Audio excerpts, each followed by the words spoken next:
Welcome to the Luxury Listing Specialist Podcast with Michael LaFido, where top luxury agents reveal their best practices, plus interviews with real estate industry influencers, thought leaders, and luxury marketing experts.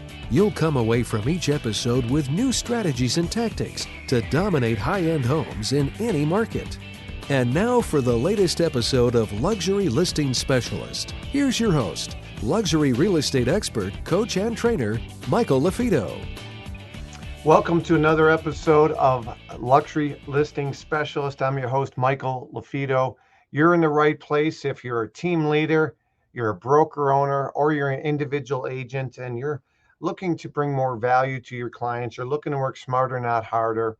You're looking for the principle of slight edge, just something different you can bring to your marketplace that you can articulate differently than your competitor, so that A, you win more opportunities, but more importantly, B, you can bring more value to your clientele and get their home sold. So we have a couple guests today we're excited about, but before we go into that, just a reminder, if you guys have any questions whatsoever, literally you can type them in the comment sections. Again, we are here at Luxury Fridays, and literally type your question into the comment section. It's that simple, and we're looking forward to today's guest. But before we do that, just a reminder, if you are watching a replay of this, you can send me an email, michael@marketingluxurygroup.com, michael@marketingluxurygroup. You can ask your questions by sending me an email.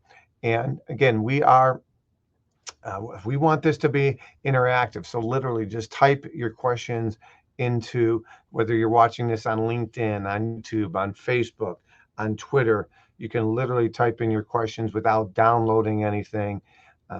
We've only done a couple of these over the summer, a lot of travel, a lot of different events, but we're back to our regular schedule now here in the Chicagoland market. School starts next week in the suburbs, and we're going to be getting regularly into our live streams again.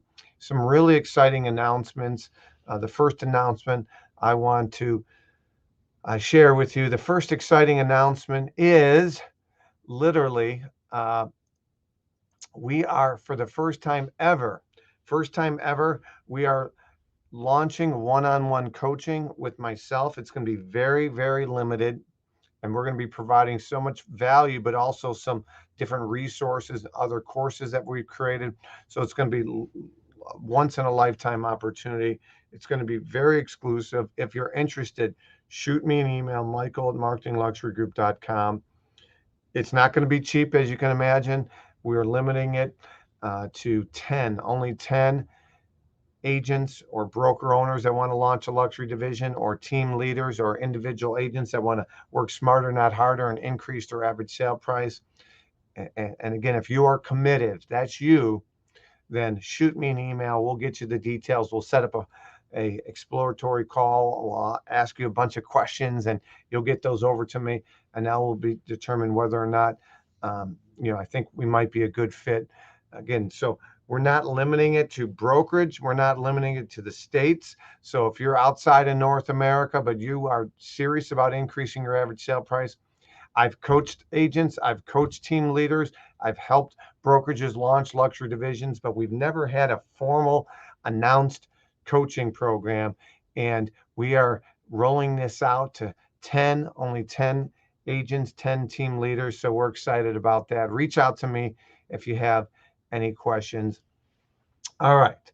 So I'm going to bring on a guest here in a moment.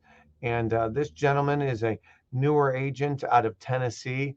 He's got a really cool $4 million property that he's marketing. And I want to show you that first. So I'll show you the property, and this way you guys can literally see this property. It's unique. It's beautiful. It's in Franklin, Tennessee. It's a little over 8,900 square feet. And I'm going to bring on our guest right now to talk about this property. John, you there? Yes, How you Mike. doing today? I'm doing fantastic. Thanks for having me on. Absolutely. If you can talk just a little bit louder, that would be awesome. Thank you for being here right now. And you have this really cool property. It's $4 million. Again, people can see it on the screen right now. It's a 5 bedroom, 6 bath home. It's a little over 8,900 square feet. Uh, it's come down in price over time. You're currently at $4 million, but you were listed before. If you see the history here on the screen, you could see, originally 5.6 million. It's a couple, in about 15 months ago, in May of 2022, they were at 5.6, and you currently are at 4 million even. You recently did a price change in May from 4.25 to 4 million. So thank you for being willing to be open to some tips and some suggestions. Not all agents are doing that, but I know you want to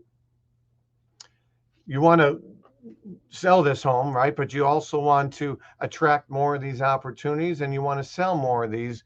And so you agreed to being on the show. So I appreciate that. So tell us a little bit about how long you've been a licensed agent for. Yeah, my name is Jono. So I've been a licensed agent for under a year. I'm still my first year. So I got my license back in November of last year.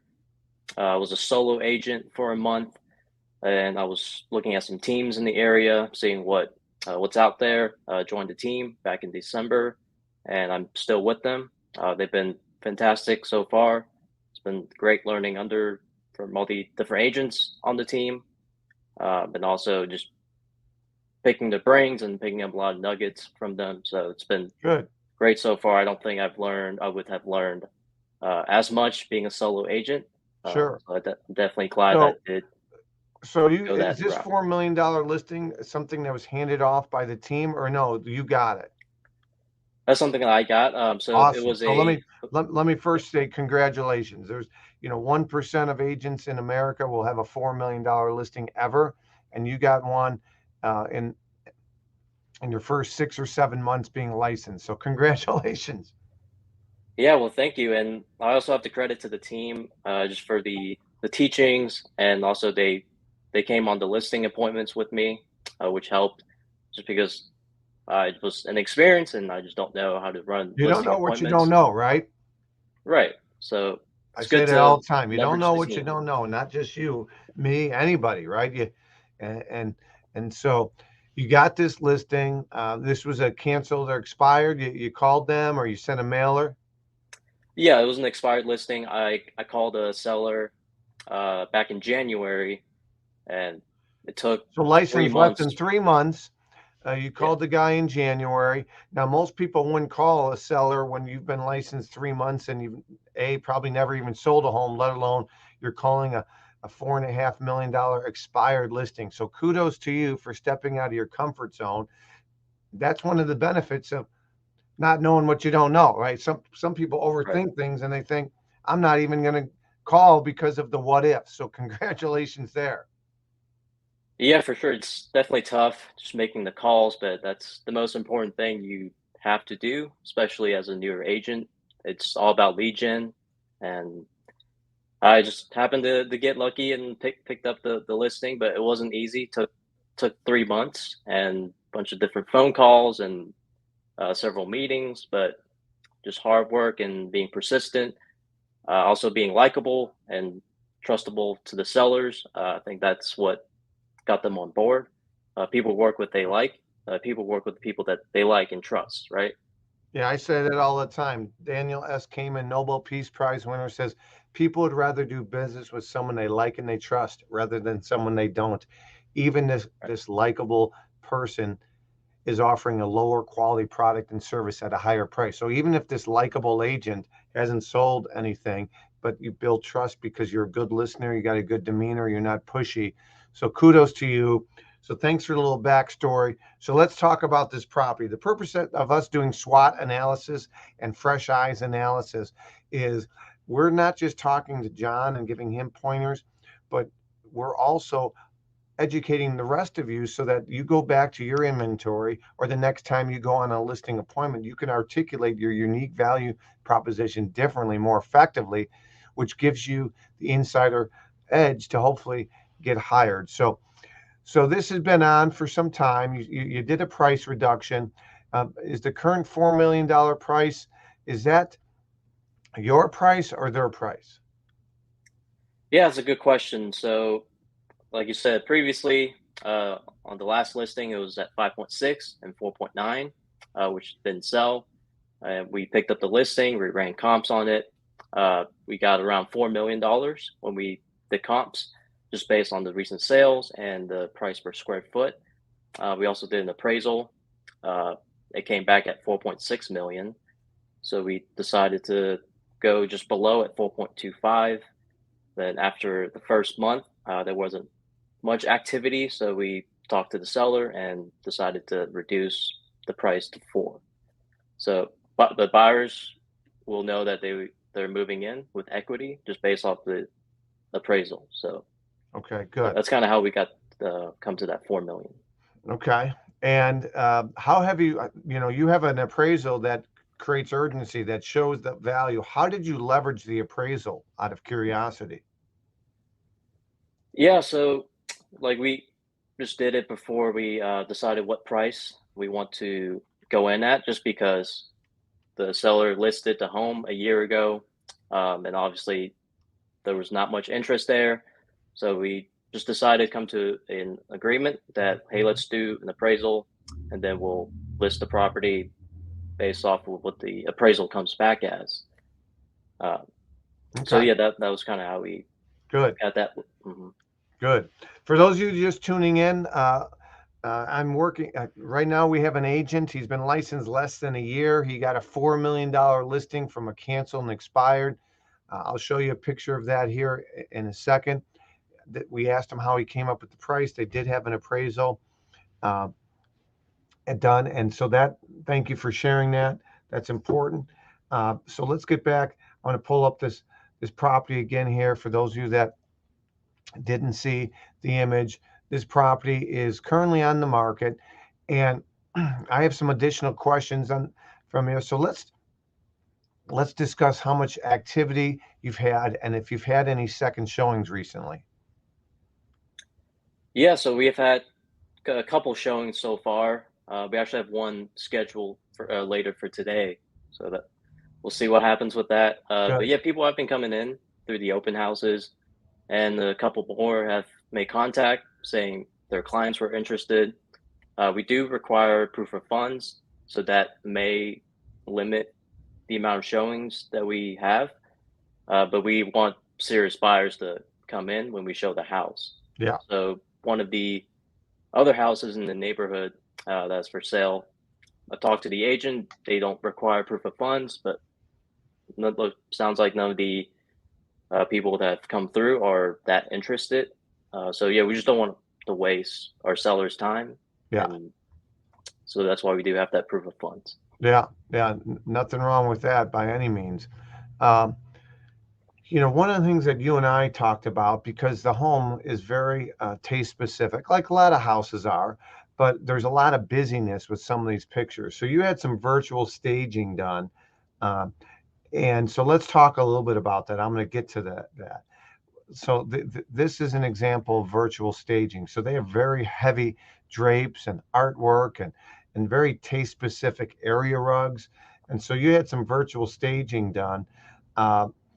And how have you been able to leverage this? Have you been able to go back to buyers or agents that perhaps had viewed the home previously? How have you leveraged the virtual staging? Yeah, so prior to the virtual staging, we didn't have much activity, but we have been getting some more activity since we got the virtual staging done. So I would say neutralizing the property and just showing people like what the possibilities are out there, just make them visualize it. I think that has helped in gaining some more attractions to the Yeah. home. As you can see, the home is very specific and ethnic to their liking. So I can definitely understand if it's hard for people to visualize Yeah, it's what very hard for they would people to do. visualize. One of the things I talked to with Jonathan, because I've coached him up a little bit so far on some things, is 10% of buyers and agents can visualize. We literally have put together a portfolio, a book on before and afters, basically case studies, kind of like Jenny Craig with weight loss, before Jenny Craig, after, before us, after us, by neutralizing, staging, okay, what we emphasize. And so I have another guest coming on here in about 5 minutes or so, and we're going to talk to her about a property that she's representing. But Jonathan's had this on for some time. It's $4 million in Franklin, Tennessee. It's very taste specific. Just a reminder, when someone builds a home, guess what? They bring in an interior designer to make it their own. Well, when you go to sell, okay, you want to unwind making it your own and appeal to a larger mass of buyers. So that's what Jonathan and I, had discussed with some things here. And I do appreciate you sharing these pictures. Let's talk a little bit about your competitors, your biggest competitors. I'm going to share an image here. You're on at $4 million. There's a home that comes across the screen right now. It's listed at $4,790,000, so 800 grand more.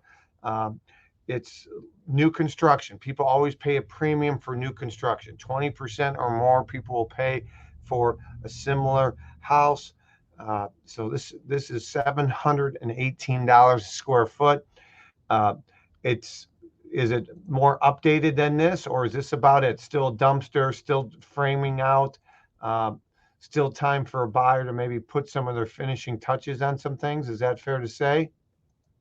Yeah, I think they're supposed to finish by the end of the summer. Have you walked through it? I've not.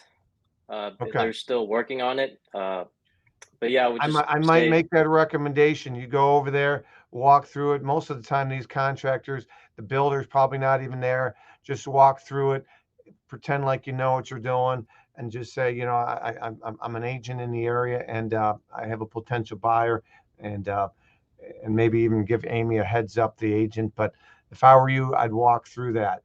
So that one's 4.8, and this one is about 1.9 higher.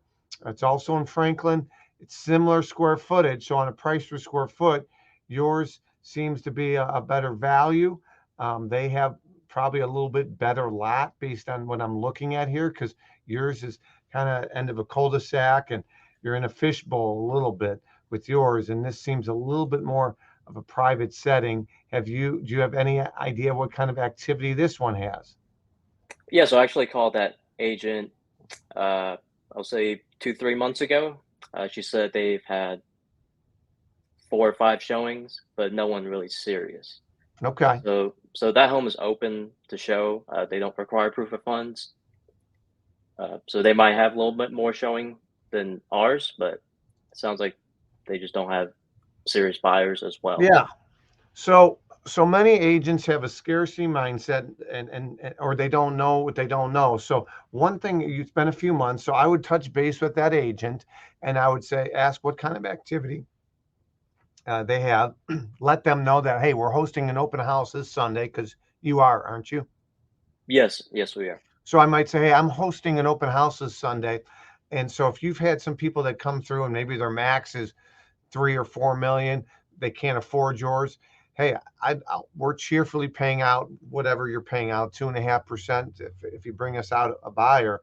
So keep us in mind, and I'll do the same. If I have some people that for whatever reason come through the open house, ours isn't a good listing, I'm going to be giving you a call because the other one's not ready yet. And so have a collaboration with the other agent, because many times I do sell my competitors because they don't like my listing for whatever reason, the location, the floor plan. And so don't have a scarcity mindset, and reach out to that Kristen Dawson, and she might not even think like you do. But if you think differently, I tell people all the time, the most listened to radio station people listen to is What's in It for Me. And so if you can provide something on a silver platter for the other agents they're not even thinking about, that's a win-win. So What kind of sales, and I'm going to be bringing on my other guest. I see Austin and Katrina in the waiting room. I'll bring you guys here on in a few minutes, so thank you. So, John, what kind of activity, as far as marketing, are you doing to both consumers and other agents to let them know about this home? Yeah, so obviously the open houses we've been doing. We've done like drone footage and videos for the property that we post on the MLS as well as the property website. We've done the virtual staging to help neutralize the home.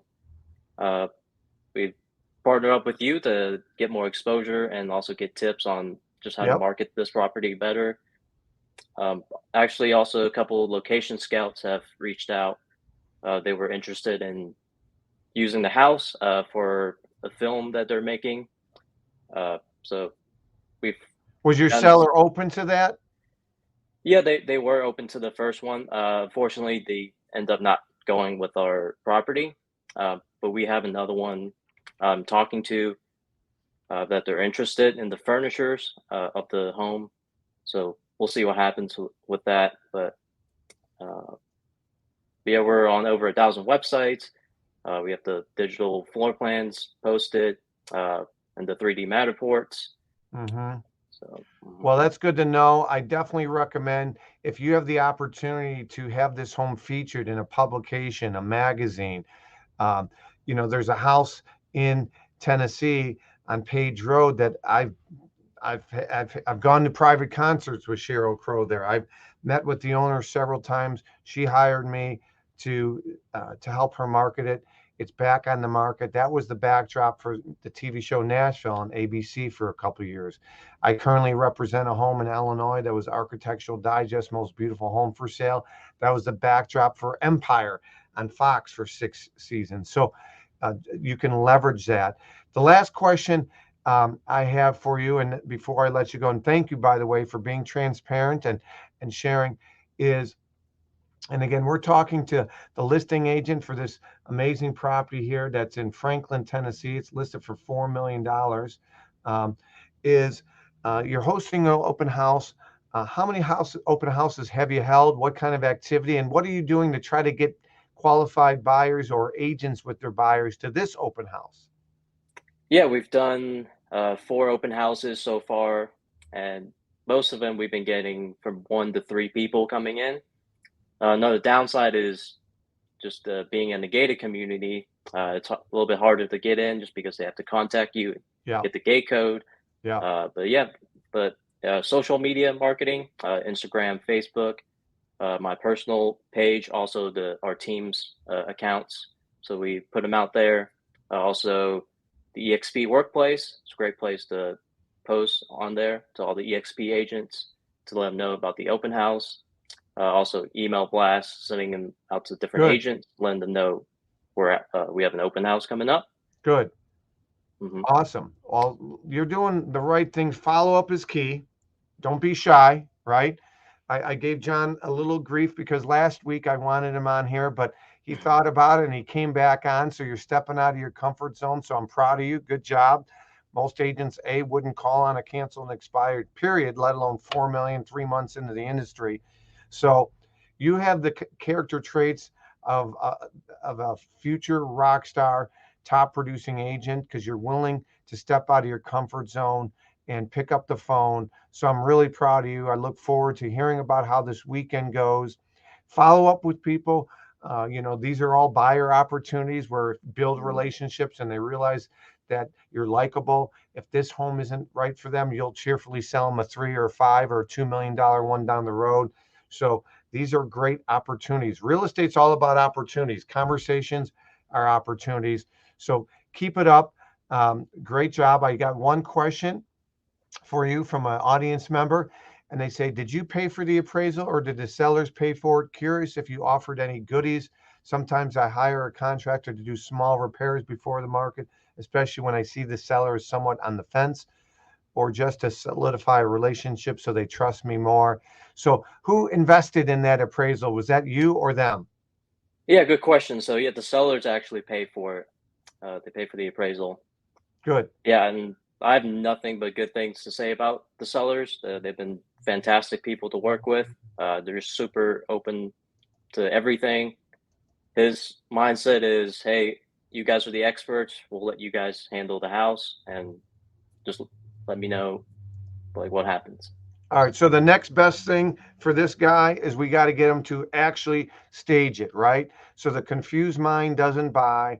It is very taste specific towards him. So the virtual staging helps, but for open houses that maybe they didn't see it as much online, first impressions are important. So staged homes sell faster than non-staged homes. Virtually staged is better than nothing at all, but that's an uphill battle that I know you have. But keep it up. I appreciate you coming on, and let me know how the open house goes. Okay. Yeah, well, thank you for having me on. I definitely appreciate the opportunity. Yeah, and the last question I have: why do they need to move? And would they redecorate? So that's a good question, because you said that they're open to some things. So Matt, I appreciate it. Would they consider staging and taking down heavy window treatments, um, area rugs, putting some stuff into storage? That's my last question for you before I bring Katrina and Austin on. Yeah, good question. So redecorate, possibly. I would have to have that conversation with them. The staging part is mainly the concern is the cost. It just depends on what the cost is and if they're willing to invest in it. That's a good Uh, point. So they've already lowered it 250,000 with you from 425 to 4 million. Their next price reduction is going to be at least 100 grand, which is a lot more than staging. So I would talk to them about that. It's an investment. They'll make more money. They will net more money if they stage. But I got to let you go. I got some other guests coming on. Thank you, John. Keep raising the bar. I appreciate you. And we'll talk to you soon. yeah, thank you. You guys have a nice day. Thank you. You too. All right. So I have a couple guests that are coming on here right now. I have both Katrina and Austin. Say hello to them. All right. Hello. And I want to say hello to you guys. Thank you for waiting patiently in the waiting room. You guys have a really cool property as well that I'm going to be bringing on here. It's 2.995 million. It's in, what do you call it? Lutz, Florida. Is that how you pronounce it? Yeah, Lutz. Lutz. I was close. Lutz. Tomato, tomato.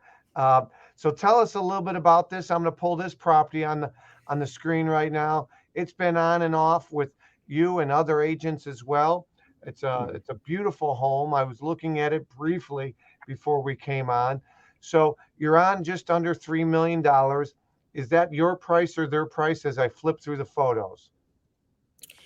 Yeah, so the main hurdle with it is just because it's one of the biggest houses in the community. The community it's named Ladera Estates. It was supposed to be all these massive estates. So they were like the first house that was built in there. House is almost 8,000 square feet. And there's a handful of the properties in there. Like the neighbor's house is like 7,200 square feet. And then the market crashed in 2008. And so they weren't able to finish building the larger estates. So the whole front of the community ranges between like 4,000 to 5,000. And then the bigger homes are towards the back. So from an investment standpoint, some of those clients feel a little uncomfortable having the biggest house and most expensive house in the neighborhood, but it offers amenities that the other ones don't, because the ones in the beginning of the community are more like cookie cutter spec homes versus this is all custom. To answer your question about the price. So before we talk price, Austin, I appreciate you sharing that. So Florida is hopping, right? I mean, you got people coming from New York and the East Coast and, Illinois because of taxes and everything else. So I was the former chief marketing officer for teardowns.com. And so in my community in Chicagoland, in the western suburbs, because of established neighborhoods and schools, we're landlocked. There's not a lot of big parcels available, right? So you have teardowns. And so it's very easy, but it is a common objection for people that think inside the box. But it's a very easy objection for me to overcome when people say, well, I was selling a home in a neighborhood for 2.25 in Arrowhead subdivision, and all the comparables are the original homes that are 5 to 800,000. And so if somebody's looking for a true comp in Arrowhead, this isn't the right home. If somebody's looking for a true comp in this subdivision where now the developer went under, and so somebody else came in and sold more sellable homes, smaller homes, then it's just about educating them, right? Letting them know that, hey, if you're looking for other homes in this neighborhood, this isn't the right house for you. But if you're looking for similar sized properties, so that's where having maybe a third party independent appraisal, an appraiser is going to look at it as this is a one-off. I'm not going to look at the house down the street that's 2,800 square feet as a comparable. I'm establishing value on the land. Let's figure out what the lot is worth. Now, once I figure out what the lot is worth, then I'm looking at other similar 8,000 square foot homes in this part of Florida. And now I blend them both together and I establish a value. So have you had an appraisal on this home out of curiosity? Yeah, so the answer is no. And the reason being for it, I agree with you. I think that's a great strategy. I heard the gentleman talking about it on the last call before the Tennessee property. And I've done it with properties in the past, especially when stuff starts to sit a little bit longer and you're trying to get them to do a price reduction. In this case, based on where the sellers are at in their personality, I think that if I, let's say, had an appraisal done and the appraisal came at $3 million, they wouldn't take anything less for that appraisal price. So we had one offer. What if it came in at 2.5 though? Yeah, no, that's a great would they say we're not taking 2.5, or would they say okay? Would it make so? Sometimes it's your third party bad guy, right? So what I mean by that, you got someone that stops in your office, Austin. They're trying to sell you a copy or something. You say, hey, listen, I'm not the broker. Leave me your card. The broker's the bad. Let me run it by them. We got in my neighborhood, all these kids are selling these coupon books for Tiger football, and we've bought up 3 of them already. So it's hey, I got to check with my wife. We might have bought one already, right? So for you, it's it's a slippery slope. You want to have a come to Jesus sometimes with the seller and let them know that they might have to adjust the price, because ultimately, if you go on Lab Coat Agents or some of these websites, or you guys are, I believe, with LPT Realty, if you go to LP's internal internet and say, hey guys, what do you think? Everybody's a Monday morning quarterback, and they're all going to tell you price. That's the only thing that matters, right, Austin? That's what they'll tell you. But the seller, you got to build a relationship with the seller, and you are in a market where in California for $3 million, you're not getting 7,900 square feet. So in that sense, it's all relative. So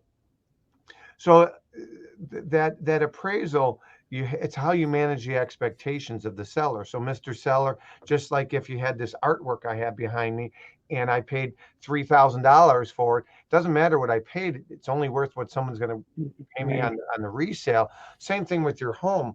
I know you got over $3 million into it, but it's only worth what someone's willing to give you. So I might suggest we get a third party appraisal. Now, hopefully it comes in favorable and we can create urgency and say price below an appraisal that was done in August of 2023. But if it comes in less, we don't have to disclose it. Just appraise at 2.5 million and we're at 3 million. We're not going to disclose that, but at least we're prepared based on a third party expert that they're telling you what we're going to be up against with future buyers. Yeah, no, it's a great point, and I like your term or your phrase of saying something's only worth what someone's willing to pay, and we've had those exchange those words with the seller. The kind of dynamic of this is Katrina started off with the clients and then decided to pass it off more for me to handle, and from there, when Katrina met with them, Katrina had told them listed around 2.8, 2.9.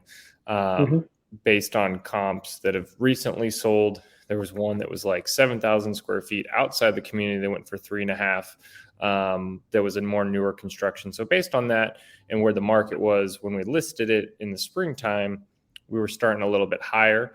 We had one offer at 2.8 that we were trying to pull together. They were willing to take it. So they're very motivated, which is helpful from an agent standpoint. The buyer for the 2.8 was kind of playing around with terms in the contract, and it didn't work out. We had another offer at 2.9 verbally, and they're looking at the house again tomorrow. So fingers crossed on that. But I do like what you're saying about saying, hey, it's only worth what someone's willing to pay for it, and trying to kind of repeat that in their brain of, hey, if you do get something for 2.9, it's not an insult. That's just what the market's willing to pay for it right now. Yeah, perfect.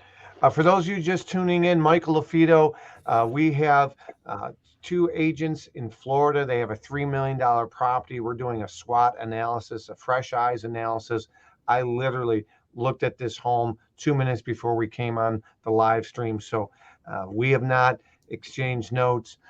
Prior to this, I had John on. He's out of Franklin, Tennessee. He's got a $4 million stale luxury listing, and we did a fresh eyes analysis, SWOT analysis on that. And so some of those questions I asked John, I'm going to ask these 2 here in a minute. A couple housekeeping items. Again, if you're getting value from this or from previous shows, leave us a like, leave us a review. These guests aren't paid. I'm not paid. We're trying to raise the bar for the industry. Our course, I'm the founder of the Lux designation. It's brand agnostic. And we got a new book coming out that I want to talk about. Our next book coming out, I'll bring it on here, is Secret to Top Luxury Agents. Secret to Top Luxury Agents is a book that is going to be coming out. It's an anthology book. We have a couple spots left. So if you would like to be featured, you're an agent that's looking to differentiate, you're a team leader, a broker owner, reach out to me. We also are featuring a handful of rising stars. So if you're a great agent, but you wouldn't consider yourself a luxury specialist yet, but you want to be, we are going to feature a couple of rising stars in this book, Secrets of Top Luxury Agents. As I mentioned, reach out to me with any questions you have, and you can go to Secrets of Top Luxury Agents to find out more information about this book, Secrets of Top Luxury Agents. And as I also mentioned, so you can always reach out to me personally or go to Secrets Top Luxury Agents and fill out a form there. And as I mentioned earlier as well on our show, we are rolling out one-on-one coaching for the first time ever. We're rolling out coaching. We're really excited about that. If you are an agent that is serious about increasing your average sale price, then feel free to reach out. We are limiting it to only 10 agents. We're limiting it to 10 agents. But if that's something you're interested in, reach out. We're excited about that. You can send me an email, michael@marketingluxurygroup.com, michael@marketingluxurygroup. And we are going to be rolling that out here in the next few weeks. But shoot me an email if you want more information on that as well. So, all right, so let me pull up your guys' listing here. I'm going to pull up the pictures. Michael, if I may, for just a minute. Please. Yeah, you tell me live. Tell everybody how you and I met, if you don't mind. I had the opportunity to see you speak. You are one of the most dynamic speakers I have ever encountered, and I've watched a lot of terrific speakers. I learned a lot from you and then went on to get my Lux certification from you. I consider myself a rising star. Austin is not with LPT. Austin is with Douglas Elliman. Austin and I were working another transaction together. Yeah, I just wanted to clarify that. Austin and I were working another transaction together when this property was referred to me. And I saw in Austin his expertise in this luxury market, especially working with sellers who have been in professional sports. So he was a great fit for this. I'm super excited we were able to work together, and he's done a great job. So thank you for the opportunity to have us on today, just to get a SWOT on this and to bring more eyes. And so anybody listening today, this property is in Lutz, Florida, and it is situated in a top-ranked school district. So that's one of the benefits of this gorgeous property, along with the pool. And that's how Austin and I got to be. Thank you for a little background on that, Katrina. And a couple things, I do part of the SWOT analysis. SWOT, again, S is strength. So what are the strengths of the home? What are the weaknesses of the home? What are some opportunities that maybe you can improve upon the home, and what are threats, your competitors, right? What do they offer more at a less price? You gotta be open-minded. You got to be able to articulate this to the seller. And just because when you listed it, these were some potential comparables or threats, there might be a new one that came on. There might be one that sold that justifies your price or hurts your price. You got to keep your finger on the market, on the pulse, so to speak. Quick looking at this, beautiful photo. Love the dusk evening. Love the lights. That's really cool. The only thought I originally had is, this could be a huge asset, could be a detriment as well with people with kids. So on one sense, I can see it showing it later because of it. But on the other sense, I don't know anything about this. Can you fish? Can you have electric pontoon boats? Is it just, hey, canoeing, or is it just for looks only? Tell me a little bit about what you back up to here. Yeah, it's just for looks. So you can't have a ski boat or anything on it. There is a neighbor that seems to have like a little fishing boat with an electric motor on it, tucked away in his backyard. I'm not sure if he's doing that under the radar or not, but the 99% of the time, it's just a scenic view to look at. Okay. So currently, what are your two biggest competitors? Is there something priced in at 2.5 to 3.5, maybe 4 million that is helping you or hurting you? Yeah, so in the community, there was a couple properties under 2 million, but there was one that sold recently for 1.75, but it was 4,500 square feet. So if you apply that same price per square foot, we're a little over 3 million on that. So our biggest problem, it feels like, is homes that have gone up that in that size. They're usually around 45 to 5,500 and going under 2 million. There's a property right outside the community. It was like 7,000 square feet, listed for 3.7. That went under contract in 60 days. Ended up selling for 3.5. Now, it's not in the same community. It's a newer construction home, but based on how high that was priced, I've been trying to really push that when people come in the door of saying, hey, this is an instant equity opportunity for you. This is an amazing investment. It's the second largest lot in the whole community with the best view. On a price per square foot, like an appraiser is going to use that 3.5. Sure. So I'm not concerned about it appraising. The other thing that I think might have hurt us is if you look at the price history of the home, it seems like ever since like 2012, they've been trying to sell it. And then even in 2020, they had it listed for, I believe, like 1.8, and they couldn't sell it. So these have been motivated sellers trying to sell it. I've run into like 4 or 5 realtors that are like, oh, you're the one with that property now, kind of a thing, within the industry. Granted, Katrina got them to do a lot of amazing work. I'm a big proponent of staging and design as well. And that house was dark brown everywhere. And Katrina did a really good job by getting them to paint the whole house white, update carpet. We tried to add accent pillows and declutter and add neutral aspects and kind of minimize the space. So I thought that the property looks the best that it's ever looked. So I was really surprised. And over the years, we have a new cycle of buyers coming through that, maybe looked at it 8 years ago, and the market has definitely caught up. So I see your question here. Yeah. Tell me about activity. What any people, any second looks?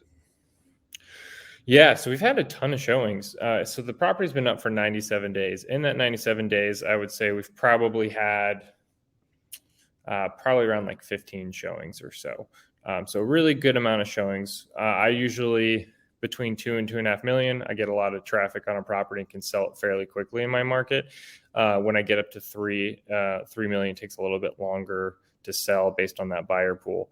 But based on those showings, we've had a ton of traffic. And the most difficult thing that I've found is I'm not necessarily getting like consistent negative feedback, whether it's the price or the design or the condition of the home. There's nothing consistent with it that I can keep going to the sellers like, hey, your floors, like 8,000 square feet of floors are going to have to be replaced. And that's a big expense. My rebuttal to anyone that seems like I'm going to have to put a little bit of work into the house is I just say, work it into the price. If you need to put 50, 100 grand into the house, let's just work it in the price. Because in the back of my mind, I'm like, they'll take something between 2.8 and 2.9. We've got some wiggle room there. Now, is this a gated community? Yes, sir.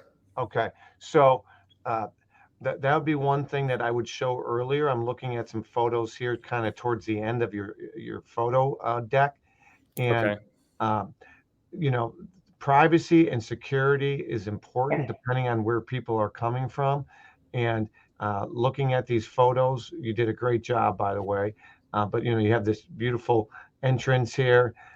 You literally might, you know, get a photo of, and I don't see one, of the guardhouse, right, and the gates, and early on you show that, and because it's probably in your description, but the reality is people don't read, they flip through, and if they don't like what they see or they don't see it immediately, they might skip over it. And so that would be one thing I'd recommend.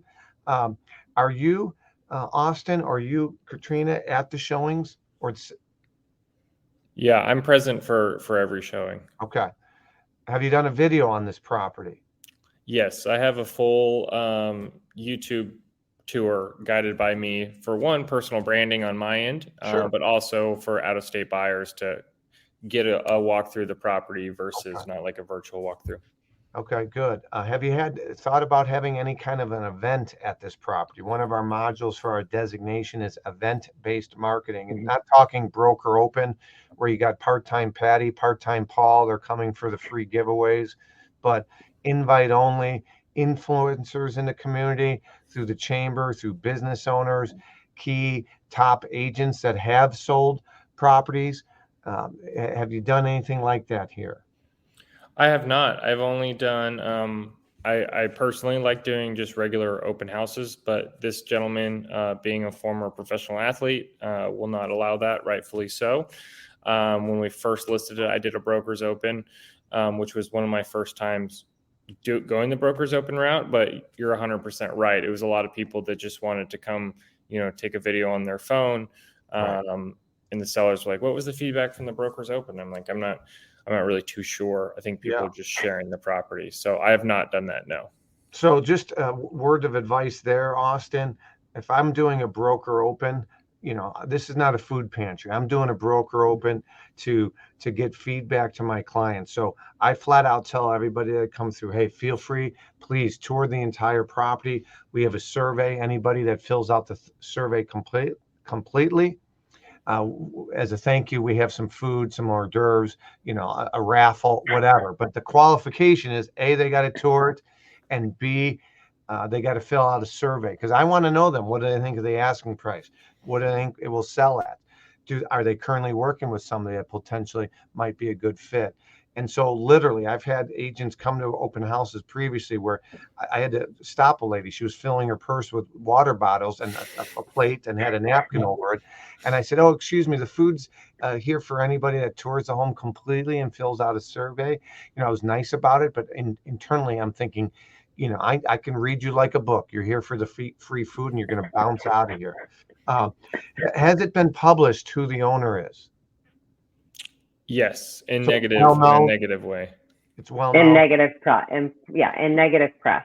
Okay, Yeah, in so we're negative. up against that. I would say that is a threat against this home as well, and something we would like to combat, because they're perfectly wonderful people, and we'd like everyone listening and to remember that they're just human beings like all of us. So we've all made mistakes, and yes, unfortunately, this home has made news, Sure. and Tampa keeps liking to beat it down. So so that is something that, and another reason we had them remove all of their personal photos and jerseys and other items as well.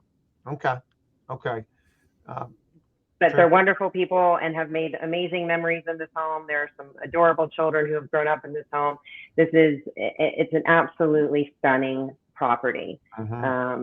So we're just looking for the right buyer somewhere, hopefully listening to this today. Yeah.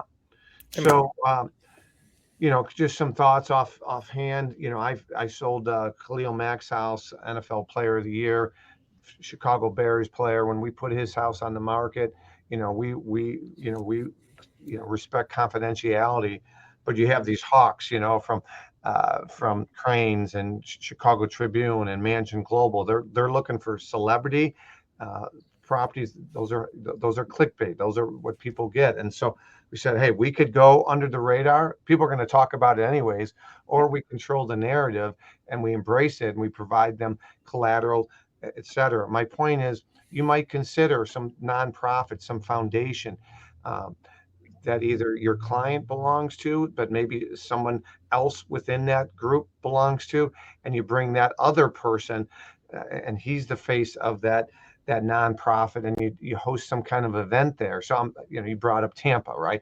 So maybe I'm bringing up, of course, a big name that just retired, but like, let's say Tom Brady's behind, or somebody that is behind a similar type organization. You have a nonprofit event at that property, and they're the face of it versus your client. And now you're bringing in some influential people. You bring in, press. You bring in PR about the foundation and the property, not the owner. That's the request. You can give and get. Like, I've come to big media and say, here's what I'm coming to you with, but I do have a request. You cannot do this. And so they're looking for value add. And if you manage their expectations, that is something that they'll respect. Otherwise, when you have another opportunity, Austin, they've burned that bridge. You're never going to go to them with it. So just some ideas.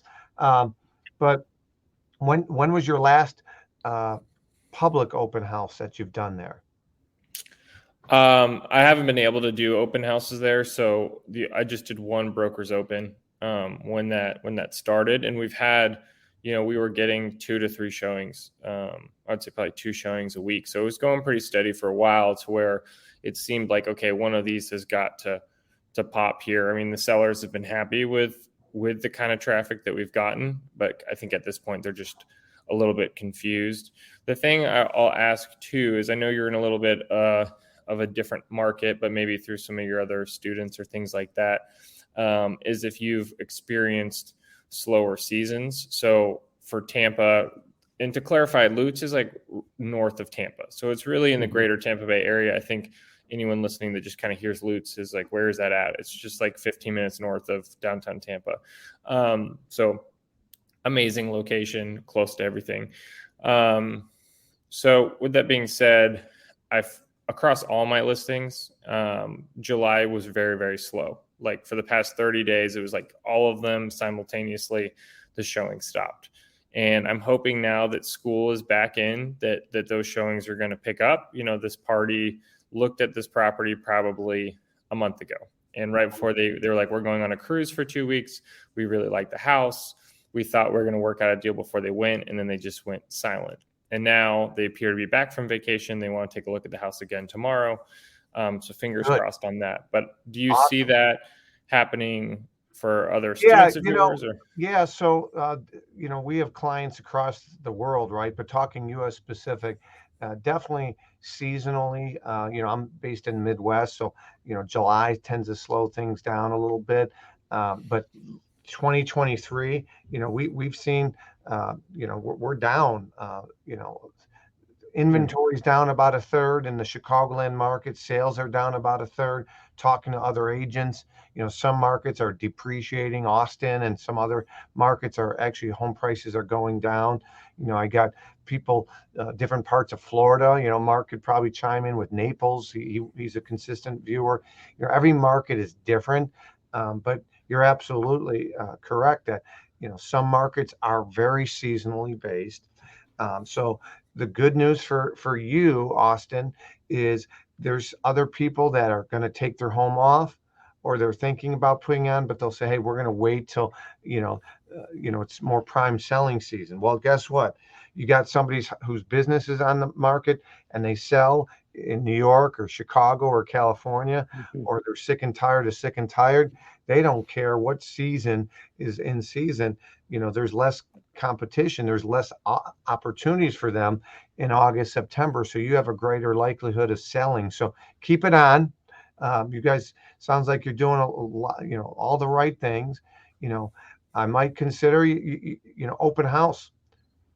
I know I'm going to talk to you as if you're the seller right now, Austin, but But, Mr. Seller, traditionally, you don't see a lot of public open houses in this price point. And given the fact that we want to kind of keep you under the radar, I might suggest a hybrid model where it's a pre-screened open house. We're in a gated community anyway, so it's not like people are going to be driving up. But we advertise the open house. We advertise that they need to contact a listing agent, and it's basically going to be a by appointment only open house. But the benefit of that, Austin, if you look at other homes in the greater Tampa Bay area that are in your price point, I'm making up the number, but if there are 25 on the market from 1.5 to 4.5 currently, I guarantee you'll be the only one doing a public open house. That's one reason to probably do it. Do the exact opposite of your competitors. There's buyers out there that want to dip their toe, but they don't want to commit to a showing or get hounded, but they're willing to go look. People buy on emotion and they justify on logic. And that's a reason that you should consider it. In my market, nobody's doing open houses above $2 million. And guess what? We do them.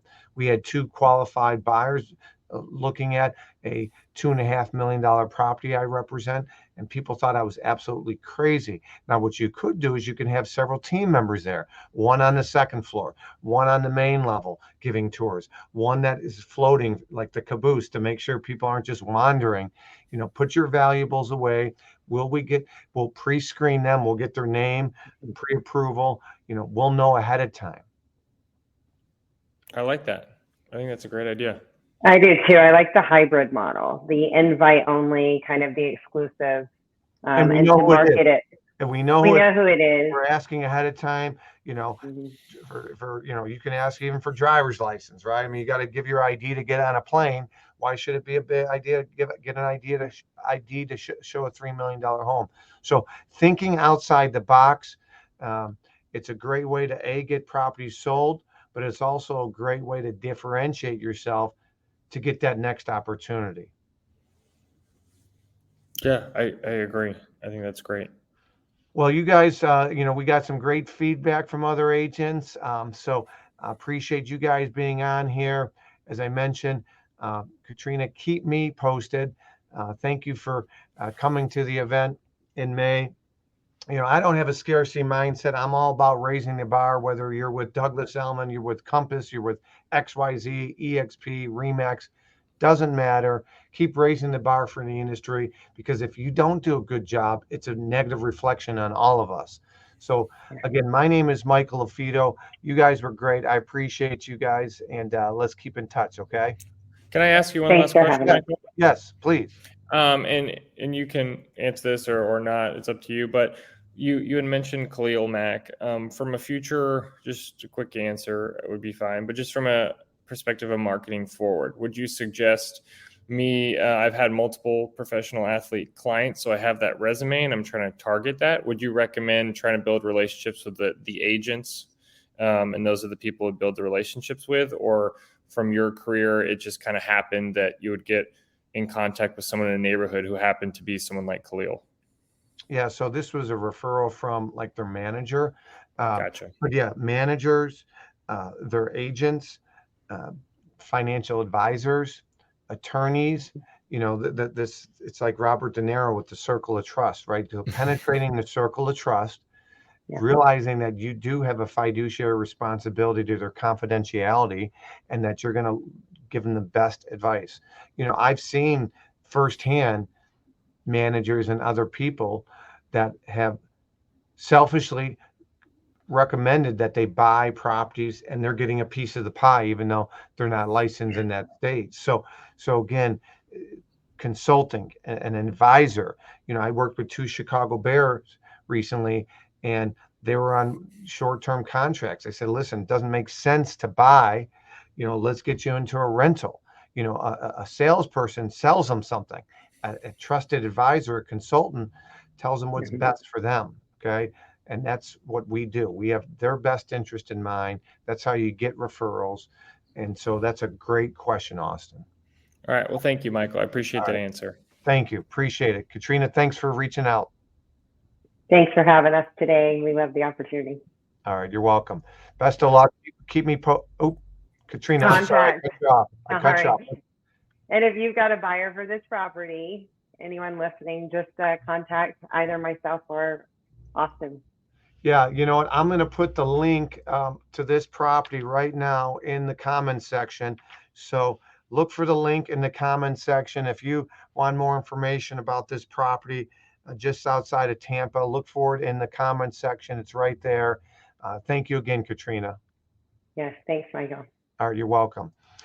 Again, you're listening to another episode of Luxury Specialist. I'm your host, Michael LaFido. If you have questions for me directly or indirectly, you're watching a replay of this.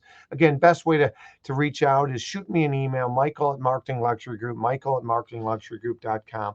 And again, for more information on our book, you can go to secretsofTopLuxuryAgents.com. Katrina took my class. If you want to learn how to differentiate yourself, you want best marketing practices, go to luxurylistingspecialist.com. Again, I'm your host, Michael LaFido. Make it a great day. Until next time, you're listening to and watching another episode. Take care, everybody. Prove others wrong.